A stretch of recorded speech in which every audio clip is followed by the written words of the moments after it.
Doctor కాలేజీలో ఏమైతుందంటే student entry కాగా ఒక మాట, ఎంట్రీ అయిపోయిన తర్వాత ఒక మాట, ఒకవేళ ఫెయిల్ అయినా కానీ 10,000 ఇవ్వాలి 20,000 ఇవ్వాలని అలా మాట్లాడుతున్నారట. వీళ్ళ విజయానికి 3 రోజులు వేస్తుంది. అరవై కాలేజీలో చాలా గొడవలు అవుతున్నాయి. అసలు ఏమైంది, ఏం జరుగుతుంది అనేది కూడా ఇక్కడ స్టూడెంట్ మాట్లాడడం. అసలు ఏమైతుంది బ్రదర్, ఏం జరుగుతుంది కాలేజీలో? యాక్చువల్ గా మేము ఫస్ట్ వచ్చినప్పుడు అడ్మిషన్ తీసుకోవడానికి వచ్చినప్పుడు మాకు first year fee, second year fee ఇంత అని చెప్పారు, కానీ ఎక్స్ట్రా సర్టిఫికేట్ స్కీమ్ ఫీజు ఉండదని చెప్పారు ఫస్ట్ స్టార్టింగ్ లో. థర్డ్ టర్మ్కి వచ్చేసరికి ప్రతి ఎక్స్టర్నల్ సర్టిఫికేట్స్ కి ఎక్స్ట్రా ఫీజు కట్టాలని చెప్పారు.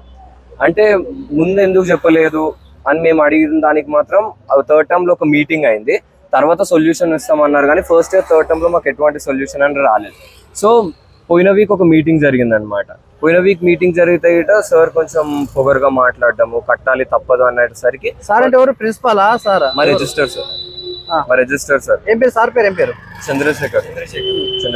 సో ఇంత పెద్ద ఇష్యూ అయినారు, ఇంకా వాళ్ళు ఏం సొల్యూషన్ ఇవ్వట్లేదు అని చెప్పేసి మా స్టూడెంట్స్ అంతా కలిసి ధర్నా చేయడం స్టార్ట్ చేసినాం. ఎన్ని రోజులు ధర్నా చేయబట్టి?